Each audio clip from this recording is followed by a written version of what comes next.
Al-Fatih TV.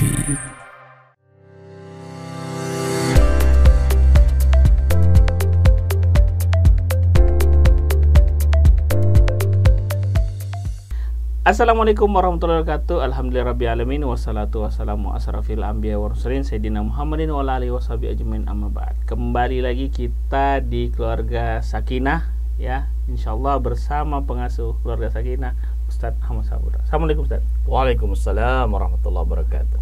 Ini putih-putih ini lebih bercahaya ini. Apa lampunya yang lebih bercahaya? Nah, yang kita mau bahas ini bukan tentang cahaya ilahi, tapi lebih ke masalah problem keuangan. Iya, iya. Ini yang saya lihat sering membuat suami itu bertengkar, ya, dan penyebabnya ya pasti ke masalah ini. Ya. Nah, seperti apa yang ada yang seharusnya dipahami oleh keluarga Al-Fatih TV, ya, di luar sana tentang keuangan di keluarga saya. Iya. Yang pertama saya ingin sampaikan dulu, ada kalimat yang berbunyi seperti ini. Barang siapa yang mengatakan uang tidak bisa membuat orang bahagia, itu adalah tandanya dia kekurangan uang. Iya. Berarti tidak ada warna sebenarnya. Dia cuma menghibur diri ya. Iya. Ya, jadi dalam rumah tangga itu kan keuangan itu sesuatu yang sangat pokok ya. Jadi uang itu ibarat darah yang mengalir pada tubuh manusia. Masya Allah.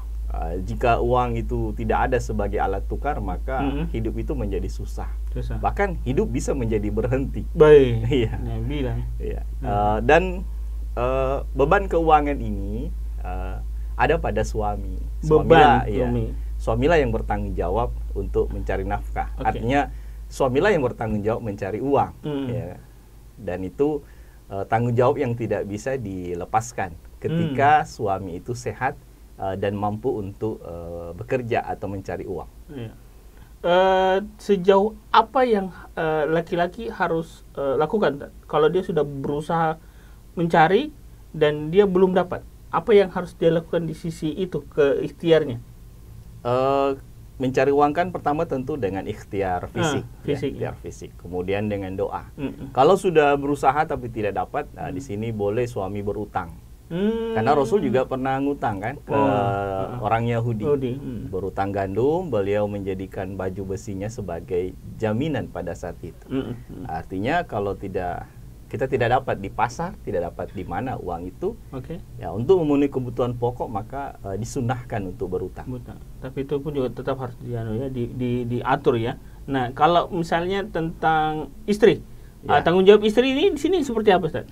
Istri kan bertanggung jawab sebagai ibu dan pengatur rumah tangga. Ya, dari sisi keuangan, istri tidak berkewajiban mencari nafkah. Tapi kalau dia mau bekerja, boleh dengan seizin suami. Harus izin suami. Ya. Dan kalau istri punya harta simpanan yang kemudian itu dia mau serahkan ke suaminya untuk digunakan untuk kebutuhan, ya maka itu dibolehkan. Itu bukan terhitung utang, Ustaz? Tidak terhitung.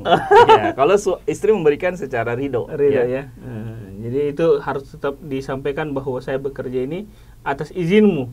Iya. Ya, bukan atas izin suami. Iya. Bukan hanya kemauan istri saja. Ya harus izin suami. Kalau sudah punya suami, harus izin suami. Ketika istri itu mau bekerja. Dan kalau dia tetap memaksa walaupun suami yang tidak mau, ya tentu istri berdosa di sini. Statusnya berdosa. Iya. Kalau bagaimana cara mengatur keuangan yang pas ini? Kalau misalnya suami juga ya dari segi pas-pasan segala macam, istri juga kan harus diberikan uang. Iya. Seperti seperti prinsip sekarang kan uang suami harus diserahkan ke semua atau ke istri. Bagaimana baiknya? Ya, jadi penghasilan suami, artinya suami kan wajib memberi nafkah. Iya. Suami di sini punya penghasilan. Nah, suami tidak wajib menyetorkan seluruh penghasilannya ke istri. Yes, kewajiban suami hanya memberi nafkah. Ya, sesuai dengan kebutuhan. Dengan jumlah yang ma'ruf, dengan jumlah yang baik dan layak. Yang layak ma'ruf bagaimana itu? Ma'ruf itu pertama diberikan secara baik dan jumlahnya juga cukup. Ya, jumlah yang diberikan oleh suami kepada istri itu cukup. Kalau bisa lebih. Ya, kalau bisa lebih. Karena kan di sini kewajiban suami pertama nafkah ya, kebutuhan pokok, sandang, pangan, papan, kemudian juga untuk istri. Ya, untuk istri kan di sini istri butuh cantik kan. Nah, jadi untuk cantik maka dia butuh perawatan. Karena ada kalimat seperti ini. Jika seorang wanita yang masih gadis itu cantik, berarti ayahnya berhasil merawatnya. Iya. Tapi kalau istri itu seorang perempuan, ketika menjadi istri dia tidak cantik, berarti suaminya tidak berhasil merawat istrinya. Jadi tanggung jawabnya suami nih. Iya. Tapi itu masuk kayak apa namanya? Itu disebutnya gaji untuk istri atau bagaimana? Oh, nafkah. Tetap disebutnya tetap ya, nafkah ya sebutannya. Istri kan bukan karyawan. Karena ada ya biasa. Kalau karyawan mah kita nggak bisa gaji. Jadi kalau istri berposisi sebagai karyawan dalam rumah, suami nggak mampu gaji. Kan sesuai UMR nih. Jadi nilainya adalah nafkah. Nafkah. Bukan bahasanya gaji. Bukan. Karena ada ya, setahu saya kemarin mendengar kita harus juga kasih gajinya istri. Dari mana itu? Itu mantan istri. Oh, mantan. Iya, itu mantan istri. Misalnya seorang suami cerai sama istrinya, kemudian punya anak, bayi yang masih menyusu. Maka suami wajib memberikan gaji atau nafkah kepada istrinya ini. Karena kan untuk ada ASI, istrinya butuh makan. Butuh suplai gizi, maka itu ditutupi. Dan bisa juga dikasih gaji sebenarnya. Jasa terhadap ibu yang merawat dan mengasuh anak. Ya, itu mantan istri. Kalau istri enggak ada gaji kalau istri. Biarpun anaknya sudah besar. Yang masih menyusu. Ya masih. Kan ada juga sekarang yang besar anak masih minta nafkah. Nafkah untuk anaknya, tapi kan dititip lewat mantan istrinya. Ya. Gitu saja. Jadi gaji berapapun yang dikasihkan sama suami itulah sudah jadi haknya sih. Dan kalau ada sisa, kalau suami punya penghasilan, kan begitu. Penghasilan ini tidak wajib diserahkan ke istri. Suami hanya wajib memberikan nafkah. Akan kewajiban suami tidak hanya menafkahi istri dan anak kan? Iya, betul. Dia juga berkewajiban menafkahi orang tuanya yang sudah tidak punya penghasilan. Nah, betul itu juga. Dia juga berkewajiban menafkahi saudara perempuannya yang belum menikah dan tidak punya penghasilan. Jadi suami punya banyak beban di sini. Ada beban terhadap keluarga, istri dan anak, terhadap orang tua, dan terhadap saudara perempuan yang belum menikah. Oh, jadi ini yang kurang dipahami lagi nih. Usianya belum familiar lagi di masyarakat kita yang kadang-kadang itu bikin bertengkar, Ustaz ya. Ya. Ya, kalau ada anak yang masih bujang, ya kasih nafkah ibunya. Iya. Ya, semuanya gajinya kasih ibunya. Nah, setelah menikah gajinya sudah ke istri dan semua lagi. Jadi ibunya akhirnya. Nah, ketika ada uang dari suami itu dikasih ke ibunya akhirnya jadi pemicu pertengkaran. Itu seperti apa? Salah satu pemicu cekcok antara menantu dan mertua itu memang soal gaji. Salah uang. Ya salah uang. Karena sebenarnya kan sang anak ini ngasih uang ke ibunya kan, biasa di-store semua gajinya. Ini mak uangku, gajiku bulan ini atau minggu ini. Pas sudah punya istri, semua uang diserahkan ke istrinya. Dan sang istri tidak lagi ngasih ke mertuanya. Kadang lupa seperti itu. Kan ada juga memang istri yang tidak peka. Ya tidak peka atau alasannya kurang lah dan sebagainya. Jadi sebenarnya tidak seperti itu polanya. Tidak kasih semua. Kewajibannya hanya nafkah. Boleh suami ngasih uang ke semua uangnya ke istrinya. Tapi dipisah. Wah, ini sekian persen untuk nafkah. Sisanya uang saya titip. Ya, makanya kan ada bahasa dalam hadis bahwa di antara tanda-tanda wanita soleha, ketika ditinggal oleh suaminya, dia mampu menjaga harta suaminya. Berarti suami nitip uang di istri. Berarti uang itu uang suami, tidak boleh dipakai tanpa seizin suami. Kecuali nafkah yang dikasih tidak cukup, maka uang yang dititip suami boleh diambil untuk kebutuhan hari-hari. Atau ada juga itu kan istri yang suka curi-curi kan? Mana itu sih? Dompet. Dompet, bukan dompet nih. Apa namanya? Celana. Perisa-perisa ada atau di dompet langsung pergi ambil. Itu bagaimana status hukumnya? Kalau digunakan untuk memenuhi kebutuhan rumah tangga, itu boleh. Boleh gitu ya, aman. Artinya kalau pemberian suami itu kurang, maka boleh ngambil langsung dari kantong suami. Sekalipun tanpa seizinnya. Karena kan kurang ini dua sebab. Pertama, terjadi peningkatan harga-harga di pasar. Karena apalagi di bulan Maulid kan harga telur naik. Yang kedua, suaminya mempelit. Suaminya mempelit, ngasihnya itu tidak cukup, tidak pernah cukup. Cukup enggak ini 50.000 satu tahun, satu bulan. 50.000. Ya bisa sih beli kalender kan. Kau yang masak. Ya jadi ada memang suami yang pelit. Nah, maka tidak pernah cukup. Maka di sini istri ngambil aja uang suami. Enggak apa-apa. Untuk kebutuhan rumah tangga. Jadi yang bagaimana yang dilarang? Yang dilarang kalau misalnya nafkah cukup. Nafkah cukup. Berlebihan, ya cukup. Kemudian istri misalnya mau ikut arisan. Tidak bilang-bilang ke suami. Ternyata ngambil uang suami untuk arisan. Maka itu tidak boleh tanpa seizin suami. Wow, jadi ini yang harus kita perhatikan ya dari segi pengaturannya. Ya, dipisah. Mana harta yang memang sudah diserahkan ke istri untuk dikelola sebagai nafkah dan juga memang ada harta memang yang diberikan ke istri ya untuk pribadinya dan mana harta suami yang dititip untuk dijaga oleh istri karena memang istri itu bendahara yang terbaik sebenarnya, kata Umar bin Al-Khattab. Bukan malah yang mantan atau yang janganlah di luar dari istri, bahaya. Tapi ada nggak persentase khusus atau nilai-nilai khususnya, Ustaz? Misalnya kalau berapa persen, atau memang sesuai masing-masing keluarga saya? Tidak ada persentase di sini, sesuai tingkat kebutuhan. Kan masing-masing orang kebutuhannya beda-beda. Setiap orang kan makannya juga beda-beda. Saya satu piring cukup, antum mungkin sepiring belum cukup. Enggak, saya setengah. Kecuali antum dia. Saya setengah. Setengah saja. Iya, duanya. 2,5.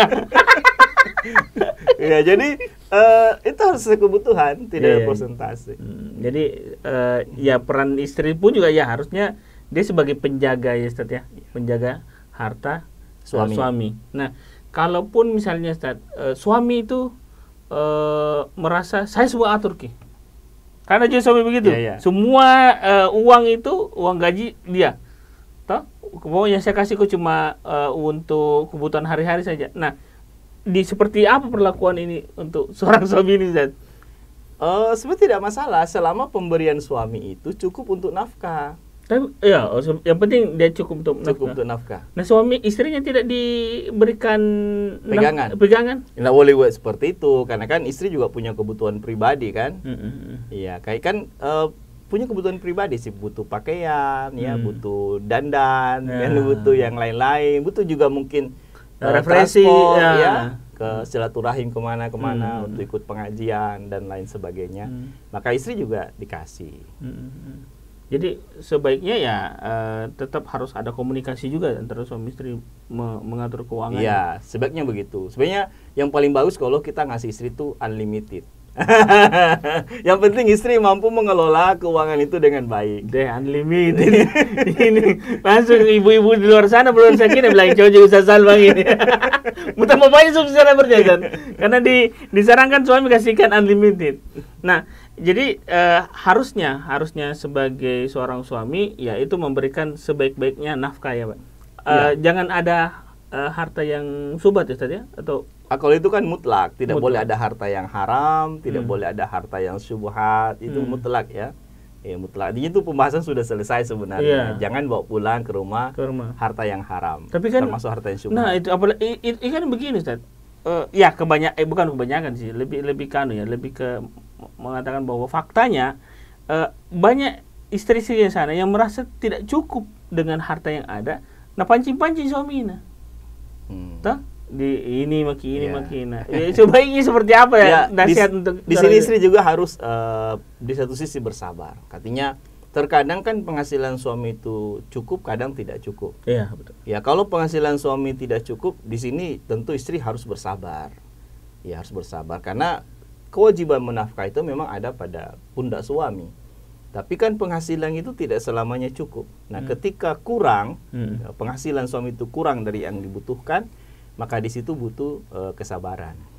Maka istri tidak boleh sebenarnya memotivasi, mendorong-dorong suami itu untuk mendapatkan uang atau duit dari jalan yang manapun juga. Halal. Harus yang halal. Seperti itu.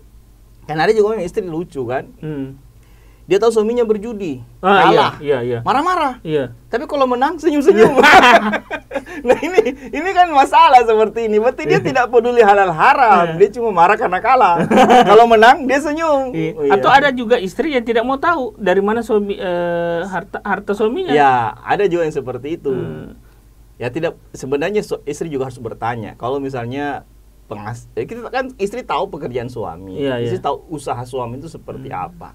Dan sudah bisa diprediksi, ya. Gaji segini ya, pasti. Gaji segini, penghasilan berapa dengan kerja. Kalau tiba-tiba penghasilannya itu besar, uangnya dibawa pulang besar, ya pantaslah istri itu bertanya, uang ini dari mana? Wah, itu kalau pernah soleha. Ya. Jadi istri ya harusnya bertanya dengan sebaik-baiknya ya. Ya. Makanya kan sebenarnya memang istri juga harus tahu pekerjaan suami. Jadi kalau mau menikah sangat harus perempuan itu bertanya pekerjaan calon suaminya. Bukan untuk melihat berapa penghasilannya. Untuk mengetahui halal dan haramnya pekerjaannya. Itu. Jadi kalau kesimpulannya Ustaz, apa yang Ustadz berikan saran-saran untuk suami istri di luar sana, penggemar keluarga Sakinah, kan banyak sekali penggemar ya untuk mengatur dan menjaga ini masalah keuangan. Jadi yang pertama, yang bertanggung jawab mencari nafkah suami itu. Istri boleh membantu keluarga.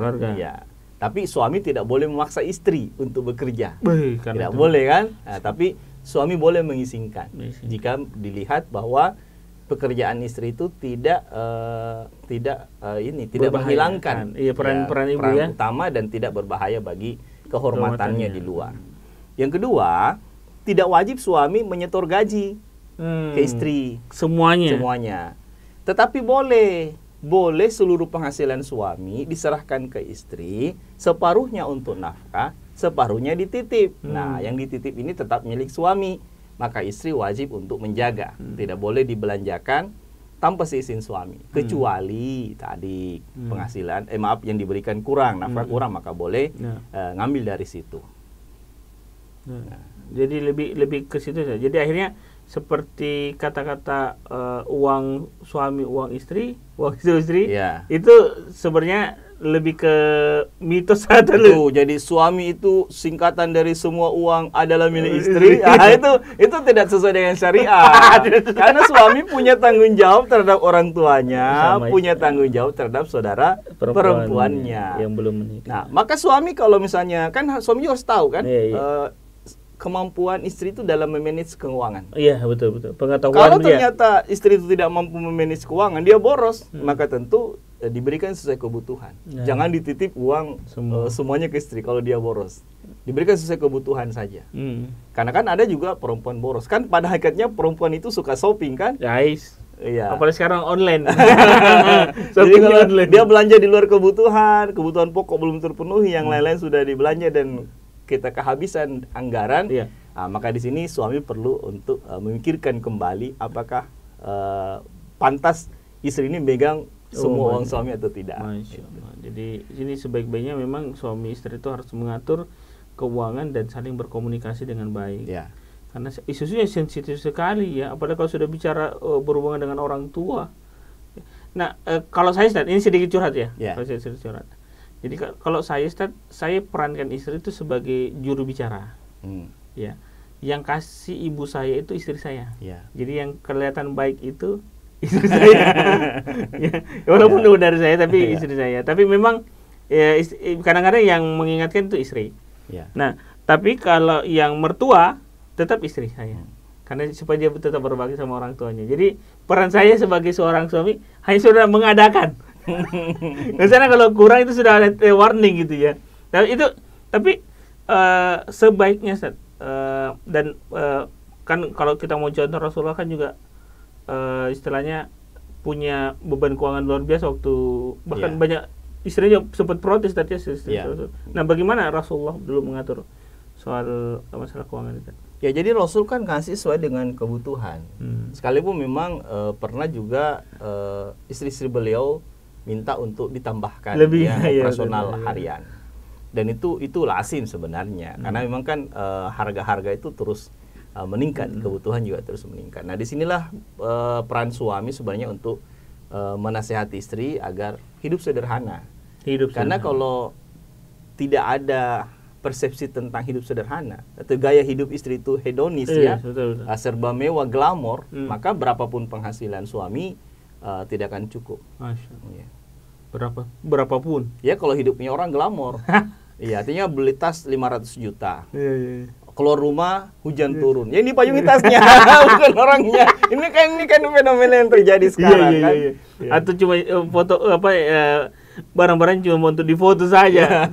Mau ditahu anunya. Nah, benar-benar jadi lebih kesederhanaan ya. Jadi sederhana itu mutlak di level ekonomi manapun juga. Wah. Ya, apakah ekonomi kita C, B dan A, hidup tetap sederhana. Iya.